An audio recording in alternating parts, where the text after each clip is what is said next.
পনেরো বছর ধরে পার্থিব সব বিষয়ে তিনি সিধু কানু ডহর থেকে শুরু, আর আজকে রাত্রি 12:30টায় কেন মহিলারা বাইরে যাবে তা দিয়ে আপাতত শেষ। কেউ যদি একটু যত্ন করে সংকলন করেন যে তার এই যে কথা বলতে গিয়ে স্খলনের তালিকা, তাহলে আমি লিখে দিতে পারি আগামী বইমেলায় মমতা বন্দ্যোপাধ্যায়ের যত বই তৃণমূলীরা কিনবে তার চাইতে বেশি এই বইটি বিক্রি হবে।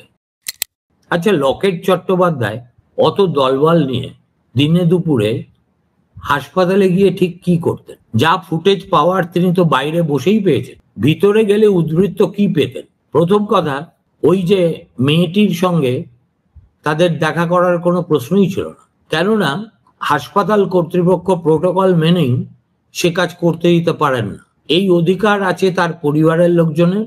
এবং মহিলা কমিশনের প্রতিনিধিত্ব করে যে মহিলারা গতকাল রাত্রিরে গেছিলেন অর্চনা মজুমদারের নেতৃত্বে, তারা কথাও বলেছেন। তাহলে কি একটি বাচ্চা মেয়ে যে চিকিৎসারত অবস্থায় সেডেটিভ খেয়ে হাসপাতালের বিছানায় ঘুমোচ্ছে, তার সঙ্গে ছবি তোলার জন্য দলে দলে লোককে হাসপাতালের ভিতরে ঢুকে মোচ্ছব করতে হবে? একে রাজনীতি বলে নাকি?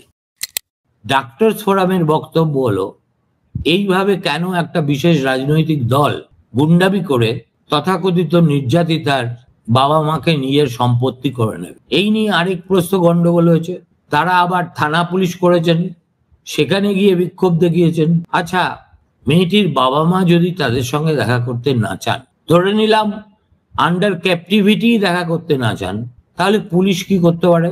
পুলিশ কি তাদের হাতে ধরে তাদের ইচ্ছের বিরুদ্ধে হোটেলে ঢুকে তাদের ঘরে ঢুকিয়ে দিতে পারে? আমি বুঝতে পারছি না।